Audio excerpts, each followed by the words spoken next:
Oi pessoal, tudo bem com vocês? Então eu estava gravando a parte de estabilidade do controlador proporcional, mas aí eu vi uma oportunidade de poder falar mais sobre controle, falar sobre Lyapunov, poder explicar um pouco mais, ou pelo menos aprofundar um pouco mais o assunto, que é tão interessante. Beleza? Vamos lá.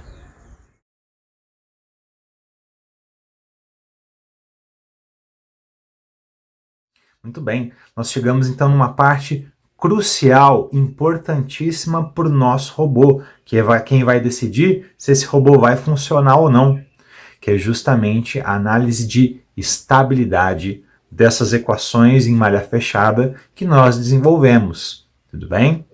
E para analisar a estabilidade de um sistema dinâmico, nós vamos utilizar, claro, Lyapunov.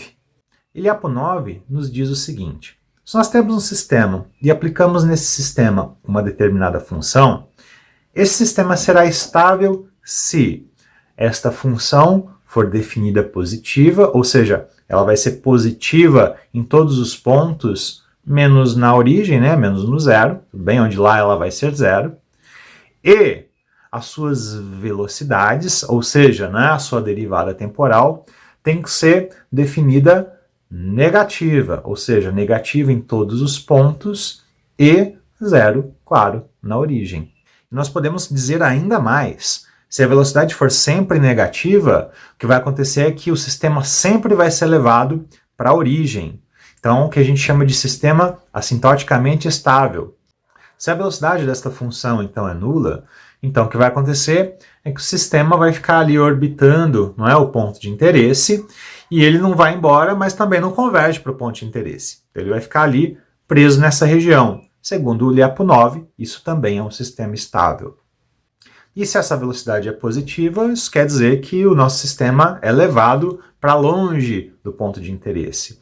E isso quer dizer o quê? Basicamente o quê? Um sistema instável. Então nós temos que descobrir se o nosso sistema é estável ou instável. É interessante, mas não entendi por que isso acontece. Aliás, né, dá para você explicar? Não entendi. Por que eu tenho que olhar a velocidade? Como é que isso me ajuda? Ah, excelente pergunta. Você quer entender como é que Lyapunov chegou nessas conclusões, não é isso? Bom, eu já ia resolver, mas já que você perguntou, eu vou te explicar então o que está por trás então do pensamento do Lyapunov. Eu vou te explicar então com um exemplo simples para começar. Você nunca mais vai esquecer e aí a gente aplica para o robô. Tudo bem? Então olha só, imagina o seguinte. Imagina que você tem aí uma superfície plana e você tem uma bolinha colocada em algum lugar. Tudo bem? Como você sabe, a bolinha não tem meios de propulsão. Ela depende do formato, né, do terreno e da gravidade para impulsionar ela. Beleza? Bom, vamos imaginar o seguinte. Vamos imaginar que você escolha um ponto de interesse que essa bolinha tem que estar. Então, ela tem que chegar naquele lugar. A pergunta é: como você pode fazer essa bolinha chegar lá sem tocar nela, sem trapacear, sem assoprar, tá? Você não pode fazer absolutamente nada com ela. Você tem que recorrer somente à gravidade para que ela chegue onde você quer chegar. Tudo bem? Quebrou a cabeça?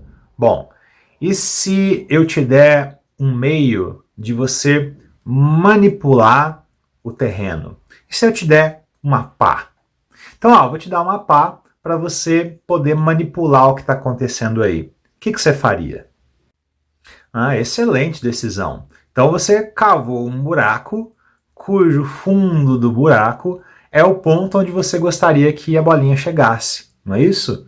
E aí o que acontece é o seguinte, a bolinha é impulsionada então pela gravidade, por meio do terreno, e aí ela vai descer por esse buraco e chegar no fundo desse buraco. Quando ela chegar no fundo desse buraco, então ela vai parar, não é verdade? Então a bolinha é um sistema dinâmico cujas velocidades no ponto de equilíbrio, que é o fundo do buraco, zeram. O fundo desse buraco é um ponto de equilíbrio assintoticamente estável, ou seja, a bolinha sempre chega nele. E mais, ele é tão estável que se você der aí algum tipo de perturbação nessa bolinha, soprou, bateu um vento, você dá umas petelecadas nela ali, ela até sai do ponto de equilíbrio, não é verdade? Mas assim que a perturbação cessa, ela volta imediatamente para o ponto de equilíbrio. Não é isso que acontece? Pois muito bem, esse é um ponto assintoticamente estável. E é isso daí. Bom, o pensamento intuitivo a gente já tem. Agora vamos pensar matematicamente sobre isso. Se você repara bem, um buraco que você acabou de fazer, quando você fez o buraco, você manipulou o quê? Você manipulou o ambiente, certo? E aí você criou uma função. Se você repara bem, um buraco é uma quadrática, não é verdade? É uma quadrática. Você criou uma função que você aplicou sobre o seu sistema. Tudo bem? Então, o seu sistema está aplicado a uma função e esta função, então, tem que ter algumas propriedades, porque, enfim, como você pode perceber, ela levou a bolinha até onde você queria. Então, ela tem algumas propriedades interessantes. Vamos dar uma explorada nessas propriedades. Então, olha só, vamos equacionar esta função buraco, tudo bem? Como você viu, o buraco é uma quadrática, então nós vemos que o nosso sistema, vamos chamar o nosso sistema de x, que é a bolinha, tudo bem? Nós vamos aplicar uma função v em x, certo? E o formato desta função é x ao quadrado, um buraco, tudo bem? Muito bem. Quando a bolinha está colocada neste buraco, tudo bem? Quando ela toca em algum lugar deste buraco, imediatamente, né, a gravidade age e aí aparece o quê? Uma velocidade direcionada para algum lugar, não é isso? E essa velocidade está direcionada, claro, para o fundo do buraco. E é por isso que a bolinha se move para lá. Muito bem. Então, vamos equacionar a velocidade da bolinha. Como você sabe, a velocidade de alguma coisa é a sua derivada, não é isso? Então, se a bolinha é x, então a derivada da bolinha é x ponto. E a derivada, como você já sabe, é a inclinação da reta tangente à curva, no caso aí a quadrática, no ponto em que a bolinha está tocando, né, a quadrática, não é isso? Então, ó, aparecendo aí para você esta figurinha, nós temos aí a bolinha colocada em dois lugares. Então, onde a bolinha toca essa superfície, então aparece o quê? Aparece a inclinação, que é justamente a derivada, né, a tangente. E aí nós vemos que a bolinha sempre tem que se movimentar, claro, né, em direção ao fundo do buraco, certo? Ao ponto de mínimo ali dessa função. Então nós vemos que a movimentação da bolinha sempre tem o quê? Sinal contrário à inclinação da reta tangente. Ou seja, olha aí a bolinha azul. Vê, a inclinação dela é negativa, não é verdade? Só que você sabe que a bolinha vai se mover no sentido positivo, porque o buraco está ali para o lado positivo. Então, o sinal é inverso. Já a bolinha vermelha, como você pode ver, a inclinação dela é positiva, tudo bem? Só que você sabe que a bolinha vai se mover para o fundo do buraco, que está do outro lado, do lado negativo, não é? Então, o que acontece é que a velocidade da bolinha x ponto é sempre o inverso da inclinação. Então, menos x. Tudo bem? E aí nós temos, então, a velocidade da bolinha nessa superfície. Então, nós temos o quê?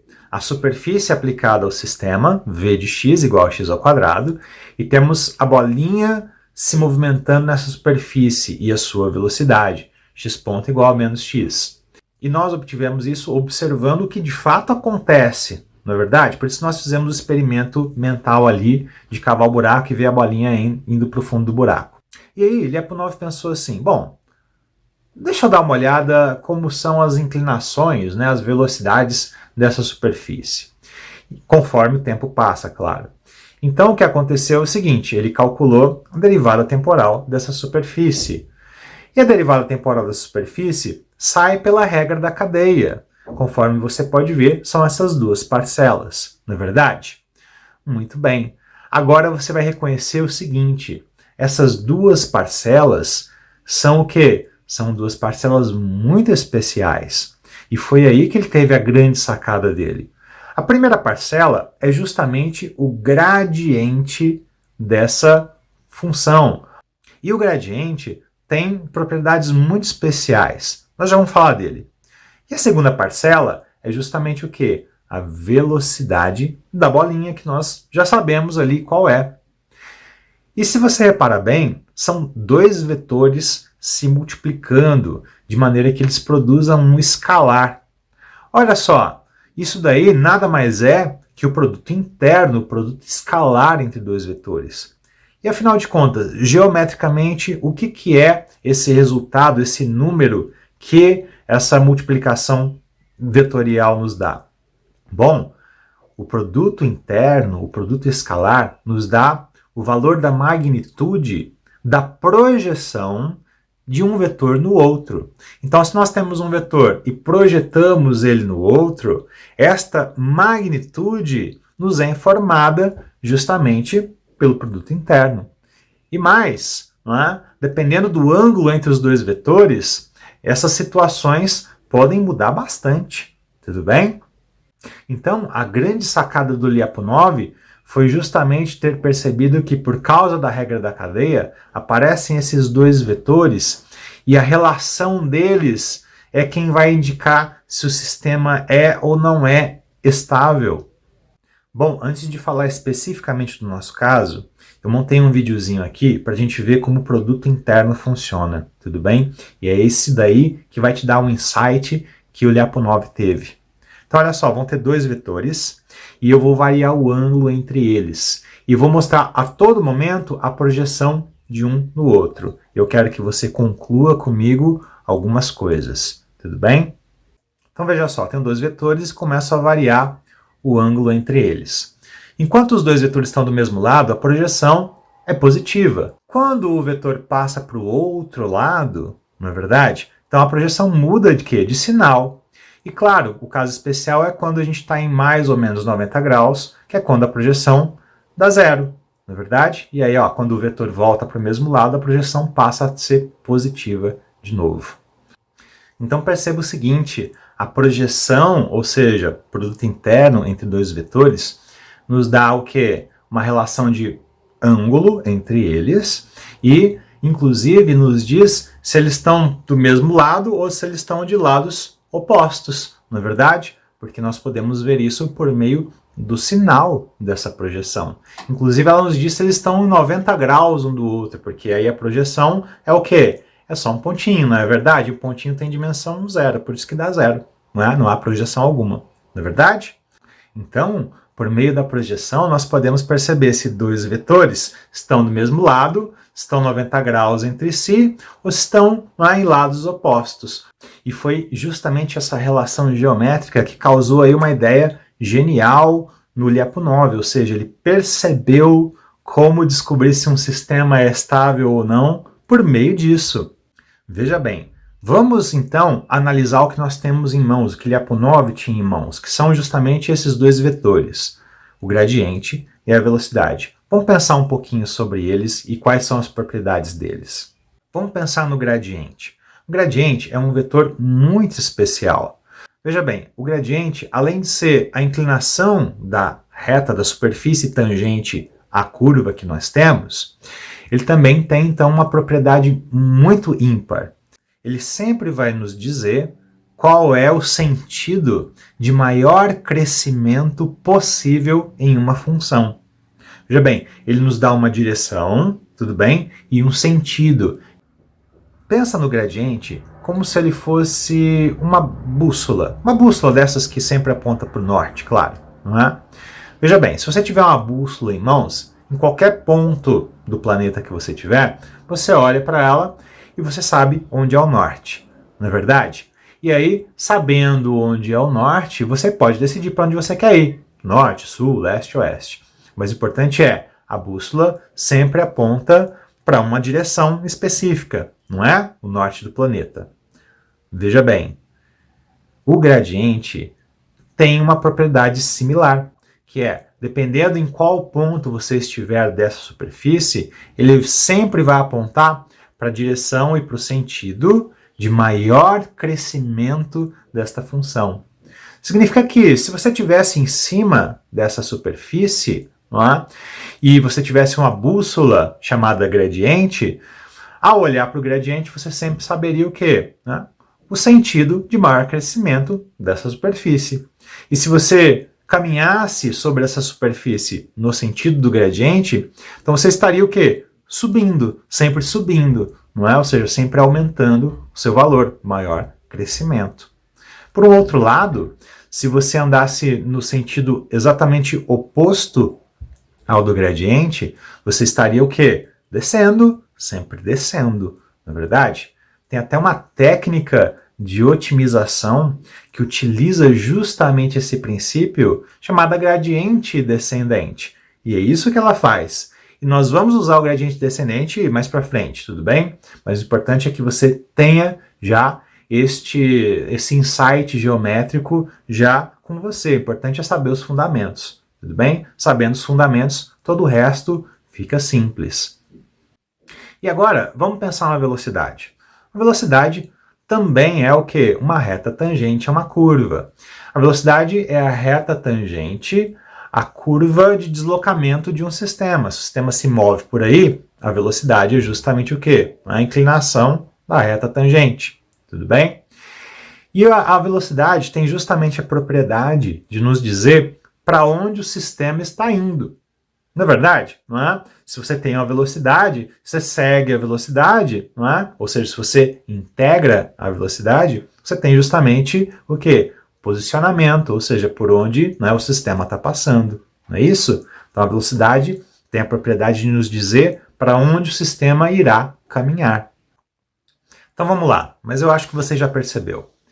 Se nós temos então o gradiente, que é um vetor que sempre aponta para o crescimento máximo, nós temos a velocidade, que sempre indica para onde o sistema vai, a projeção deles, que calha de ser justamente o que? A derivada temporal dessa superfície, nos dá o quê? Nos dá para onde o sistema vai, justamente, não é?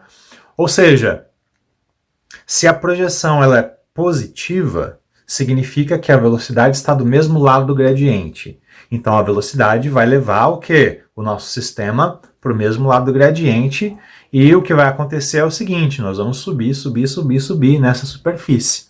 Tudo bem? Se a projeção é nula, tudo bem? Significa então que a velocidade ela é perpendicular, tem 90 graus para um lado ou para o outro, tudo bem? Perpendicular ao quê? Ao gradiente. Então significa que ela não vai nem para o lado do gradiente, então ela não vai crescer, tá? Mas ela também, né, não vai para o outro lado, ou seja, ela não vai descer, tá? Então significa que ela vai ficar ali, naquele ponto onde ela está, tem uma curva de nível, não é isso? Significa que então que ela vai ficar orbitando aquela curva de nível, tudo bem? E se ela for negativa, significa que ela está para o lado oposto ao do gradiente. Então significa que a velocidade vai levar a gente para o lado oposto ao do gradiente. Então a gente vai o quê? Se o gradiente aponta para o lado que cresce, não é? Então a gente vai para o lado que decresce. Então a gente vai descer, descer, descer, descer nesta curva aí, nessa superfície que a gente está no momento atual. Percebeu? Só que tem uma coisa, não é? Que Lyapunov então percebeu. Nós estamos então numa quadrática, lembra disso? Nós estamos numa quadrática, e aí o que acontece é que o mínimo ponto dessa quadrática, o fundo do buraco ali, é onde a gente queria estar, não é verdade? E veja bem, o fundo do buraco, que é o ponto mínimo mesmo possível para essa quadrática, é a origem, a gente queria estar para lá. E ela está sempre do lado o quê? Do lado de menor crescimento, porque ele é o menor crescimento possível, crescimento zero, não é verdade? Então o que acontece é que Lyapunov percebeu que se a velocidade estiver do lado oposto ao do gradiente, ou seja, se a nossa projeção for negativa, tá? Então a velocidade vai levar o nosso sistema para o fundo do buraco.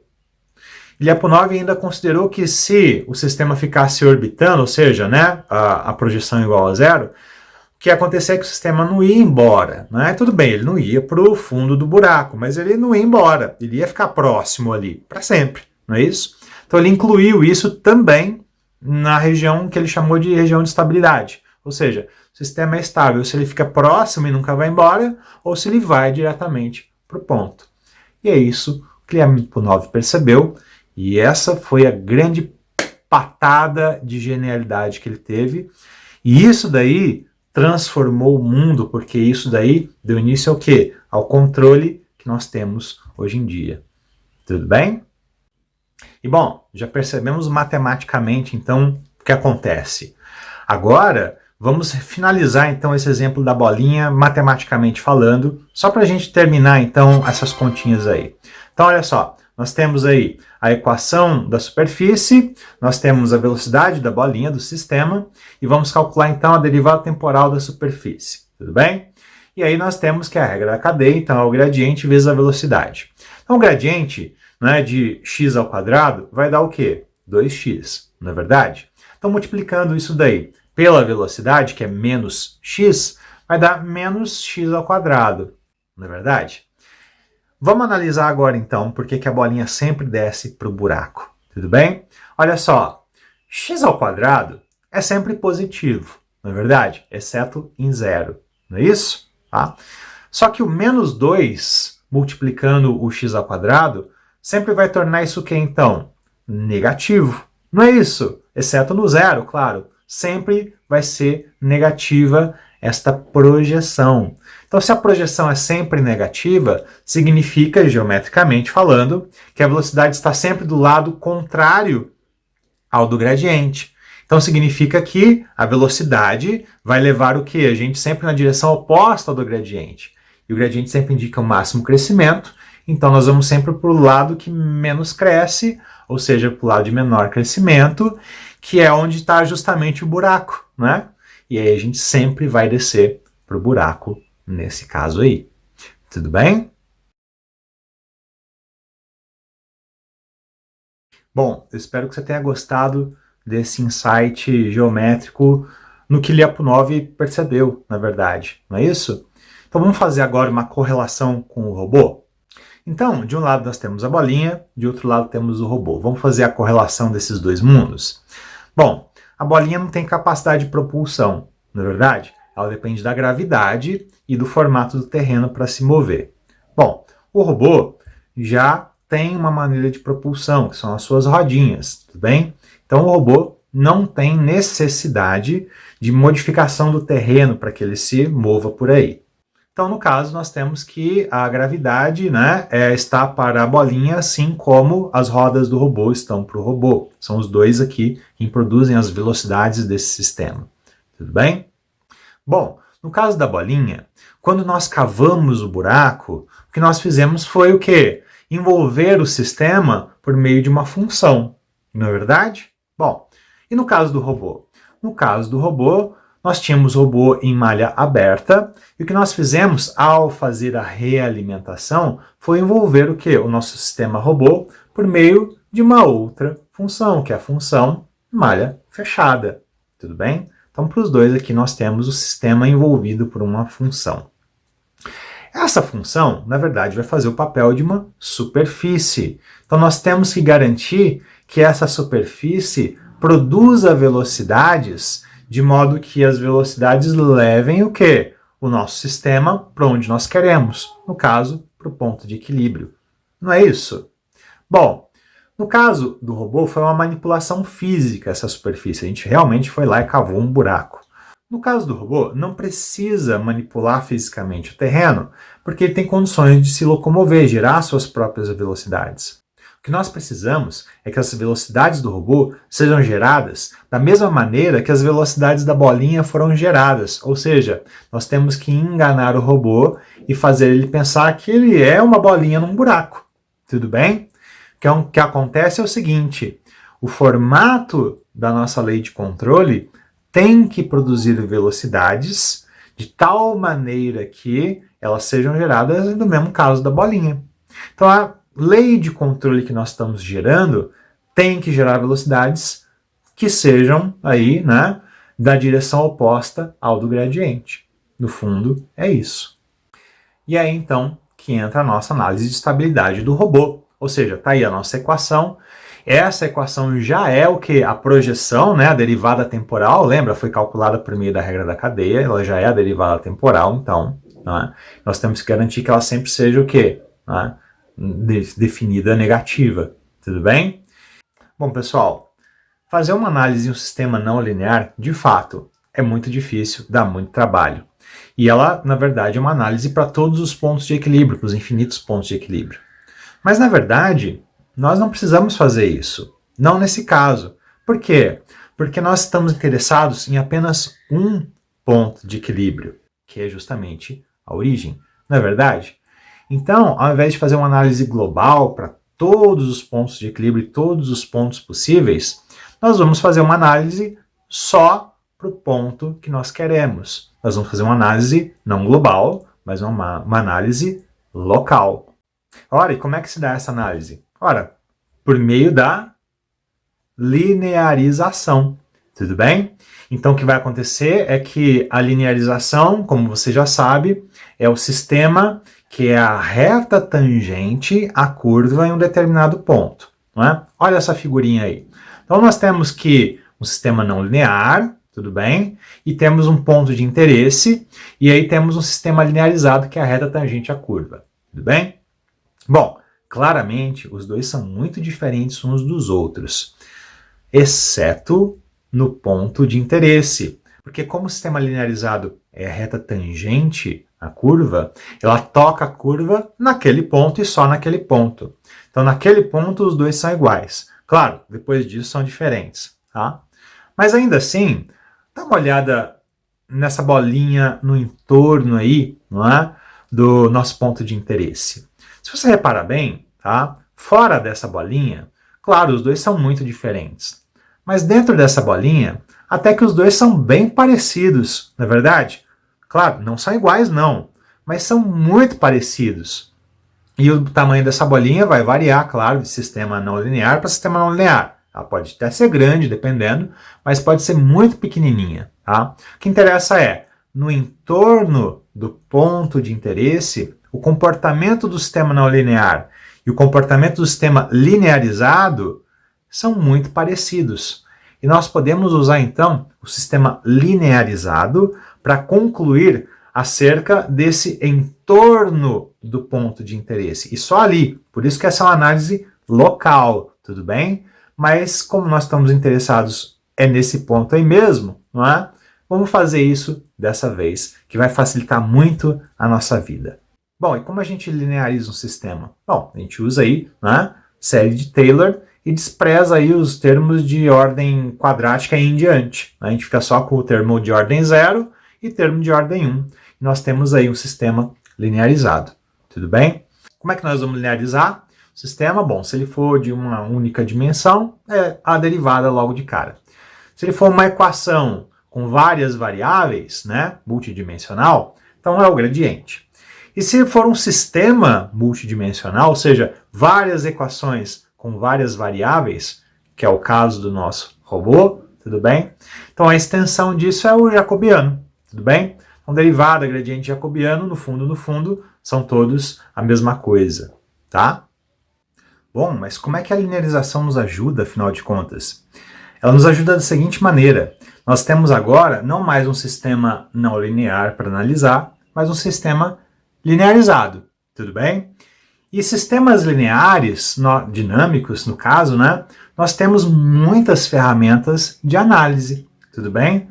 É muito fácil para nós, hoje em dia, tá? Com o ferramental matemático que nós temos, analisar sistemas lineares de modo que nós possamos concluir muitas coisas sobre eles. Enquanto que sistemas não lineares, cada um é de um jeito, é complicadão, a gigantesca maioria não tem solução analítica, só solução por meio aí de métodos computacionais. Então é complicado analisar esse tipo de coisa. Porém, analisar sistemas lineares é molezinha. E como nós temos um sistema dinâmico, se nós pudermos ver o comportamento da solução dele, ou seja, da integração dele, nós vamos perceber então o que? Para onde esse sistema vai, não é verdade? E resolver sistemas lineares é muito simples, nós temos o ferramental matemático para isso. E além disso, o que acontece é que nós podemos fazer o quê? Uma transformação, de maneira a colocar os autovalores, né, desse sistema na diagonal principal. É o mesmo sistema, ele só está transformado. Lembra a transformação de Jordan? E o que acontece é que a solução desse sistema é justamente o quê? É uma exponencial elevada aos autovalores desse sistema. E aí, tudo que nós precisamos fazer é garantir que esses autovalores, não é, tenham o efeito que nós queremos que o sistema tenha. Essa solução é de um sistema realimentado. O original aqui é um sistema realimentado que ele é baseado em erros, não é verdade? Então, esse é um sistema linearizado daquele lá. Então ele é a mesma coisa, ou seja, ele está no frame do erro. E o que acontece é que, se esse cara aqui nós linearizamos justamente onde? Na origem, que essa é o nosso interesse, então esse aqui também tem essa propriedade. Está linearizado, ele representa justamente a linearização na origem do outro. Tudo bem? Então o que acontece é que, se esse aqui for instável, então significa que aquela origem é instável. Se ele for estável, mesma coisa. E veja bem, como é que nós vamos poder ver esse comportamento? Bom, por meio do que vai acontecer com essa exponencial. Veja, se os autovalores forem positivos, o que vai acontecer é o seguinte: conforme o tempo passa, essa exponencial vai crescer indefinidamente, não é verdade? Isso significa o quê? Que o sistema vai ser levado para muito longe da origem, tudo bem? Então ele vai embora da origem, esse sistema é estável. Se esse autovalor tiver aí parte real negativa, então isso vai significar o quê? Isso vai significar que essa exponencial vai decrescer até zero. E lembra, decrescer até zero significa, então, no nosso sistema realimentado, decrescer até a origem. E aí nós temos um sistema estável. Tudo bem? Então é justamente essa relação que os autovalores na geométrica têm com relação ao sistema, ou seja, vai nos dizer, então, se é instável ou instável. Veja bem, a parte real, então, do nosso autovalor é quem vai ditar o comportamento do sistema. Maravilha! Então vamos linearizar logo de uma vez esse sistema dinâmico não linear do robô, de modo a obter o sistema dinâmico linearizado. E a linearização, como é um sistema de múltiplas equações com múltiplas variáveis, sai por meio do jacobiano. Então, usando aí o jacobiano, nós temos então justamente esse sistema, tudo bem? E aí, aplicando a origem neste sistema, nós temos então esta matriz que representa o sistema linearizado. Como você pode ver, essa matriz ela depende única e exclusivamente daquelas constantes proporcionais, que são justamente o quê? O controlador proporcional, que nós bolamos, tudo bem? Não depende de mais nada, de termo nenhum, não depende do tempo. Então, é um sistema linear e o quê? Invariante no tempo, tudo bem? Então, olha só, nós temos que calcular os autovalores desse sistema. E os autovalores desse sistema, você já sabe calcular, é por meio do polinômio característico, não é isso?